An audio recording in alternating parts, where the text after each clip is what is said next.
Hello and welcome back to the channel, Truthlight Gaming, where the gaming is fun.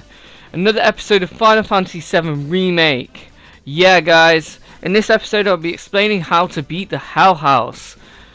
So if you've been having difficulties or you just want to have another explanation of how I done it or how everyone else might be doing it, I've got a few tips and tricks that I can give you. One of the first ones is getting the weapon hardedge from the wall market, and you get that from the weapons vendor next to the coliseum.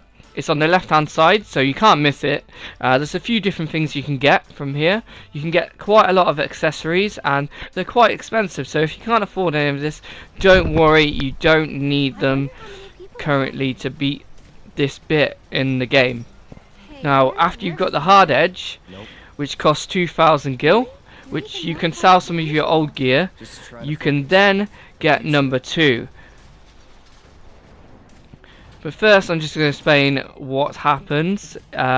You go to the war market and you have to fight in a series of battles in the coliseum, as you were. It's like the battle arena in the original. And once you get to this part, this will happen.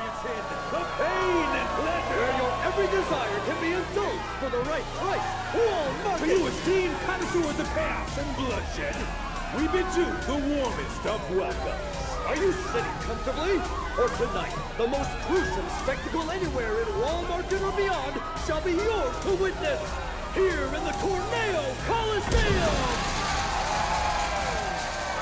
Tonight's grand prize is no less than 1 million gil, and there's only one way to get it. Brutalize your opponents.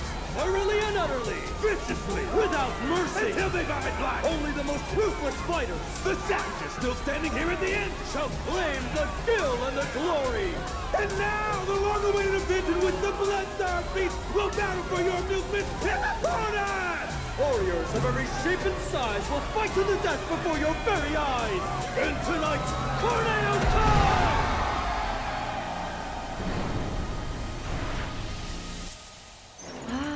This place is really something.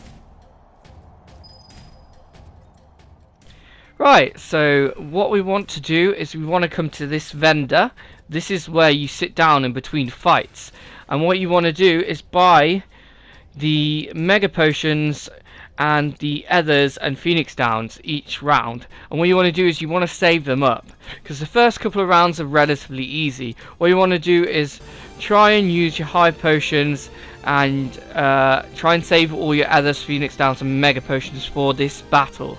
The next thing I'm going to talk about is the access materia. It's quite essential for a lot of battles. You might not need it in this particular battle, but if you want to use it, you can. I'm not stopping you. Use whatever you want, means necessary. That's going to be one of the things that might help you, but pretty much all it will say is that it's affected by fire in the first half before you stagger it. Right, so let's take a step back, and just before we fight, let's go over all the material. What I did was I took access off for this one battle, so I get that extra materia slot. What I put on Cloud was the Airieth summoning, and what I put on my second character, airieth, was the summoning materia Chocobo Mog, just in case, because it's wind based, and it would be pretty good to summon it when it's using its electrical attack, because what happens is it uses that quite a lot, and the same with the fire one. If you single it down to that, then you have plenty of time to use both of them to bomb him with Blizzara and the new wind magic, which you can pick up from the new guy, Colby. He's pretty good. He sells an extra one for like 2,000 gil.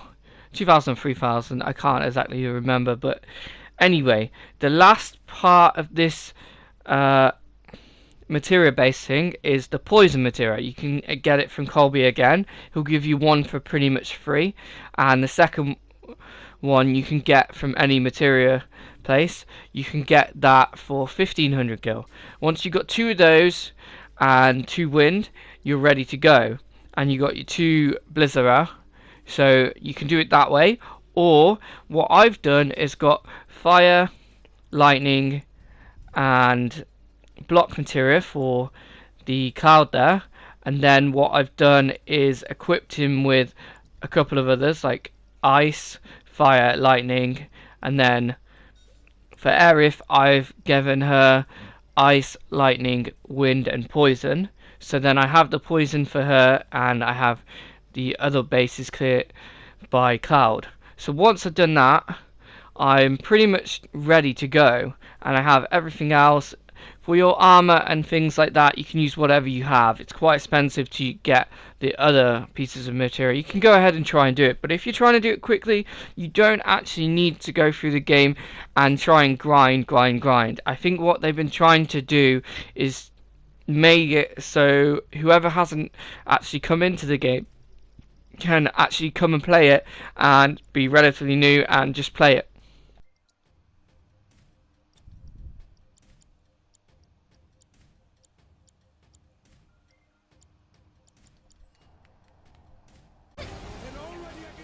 Okay, now let's jump into the beginning of the fight. Let's break it down into several different parts.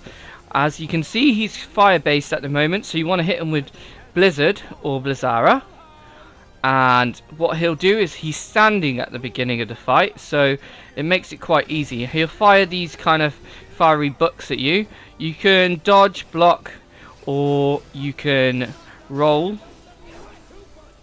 You can hit him and he will do a bit of damage. Then he'll fly. At this point you can see he's white, so you can use the fire magic on him. So you can swap to Cloud or airieth, whoever has the fire magic. At this point he's then probably going to try and suck you in with his wind magic. It's green, so what you want to use is the thunder on him. This should stop him from sucking you in and stopping you from healing up or anything like that. But if he does do that, swap over to your other character and use them to heal that character that's inside. So now you can see it's kind of lightning based magic. You can see it's quite lit up, it's kind of bluish, so you can tell that it is lightning based. So what you want to use is the wind magic on him. So if you got Chocomog, that could help as well. And then it's going to change to a kind of the light white kind of glow. What you want to do is then use fire on him. But if you haven't brought fire to the battle, you don't really need it. You can survive on 2 or 3 magics really. Then once you've staggered it, it will change its form and it will look a little bit something like this.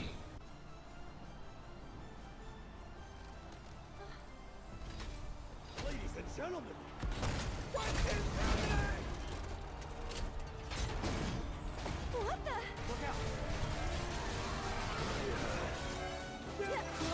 So this house is warm and exciting now. We dare ya! We down! Down! Dare ya! So once it's done this kind of thing, and if you've been damaged enough, you should be able to summon something. So you can either choose between Shiva, Ifrit, or Chocomog. At this point I have all 3 of them. If you don't know how to get Chocomog or Shiva, I will do a video of that and I'll show you how to get to that point and several other things to beat this boss in another episode. But then you can summon Shiva or Chocomog, because I've chosen those 2. Shiva is going to do a lot of damage, so what I want to do is try and get him to the fire-based magic as fast as I possibly can. Obviously I got sucked in at this point, so I quickly swapped to airieth and tried to get my ATB gauge up as fast as possible. That way I can heal him up, or I can use a couple of others or some mega potions, something like that, basically covering all of my bases. At this point I decided to use the special from the summon, and you get 2 different summon abilities, one of them will be its last ability. You can't use it unless you have 2 ATB gauges. I use the one of them, and then I go to healing, and then I try and swap over to my other character. As soon as you get hit or you get stomped on, or that's it, just quickly swap to your other character, let them be down, and use that time so that you can either block your next hit from the house, or use it to heal up, or to get some healing from your magic by using airieth or a mega potion, something like that. As you can see, my summon materia Shiva has gone now, and it's kind of got a shield up. What you want to do is use the magic that you need to stagger it enough to stop using its moves like that. And now it's on its like 3rd stage, well, it's 2nd from last stage. It's kind of floating. As you can see, it's fire right now. You want to use blizzard as fast as possible at that point, and then it's going to quickly swap over to the next one and the next one. So you want to remember which magic it is to use against it.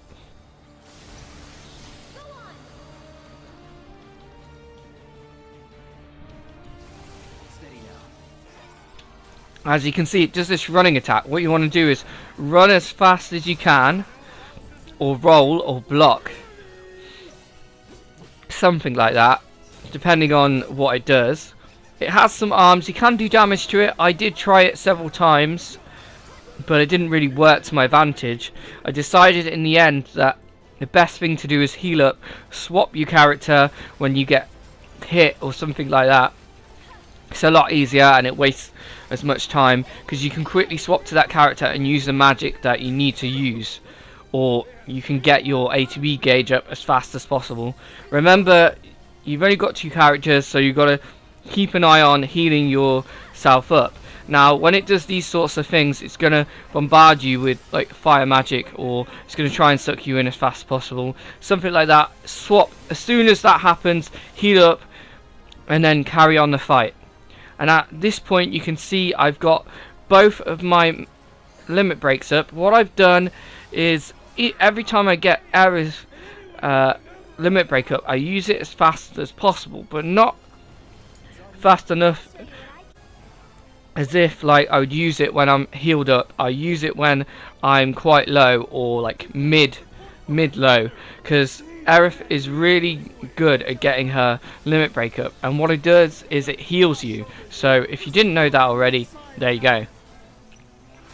At this point, you're pretty much just under halfway, so you're getting quite far, and you've almost staggered him. So once you staggered him again, you can then use Cloud's limit break to do quite a lot of damage. At this point, you should be almost in the clear. You should be pretty much at the end. You can see I did almost 4,000 damage at that point,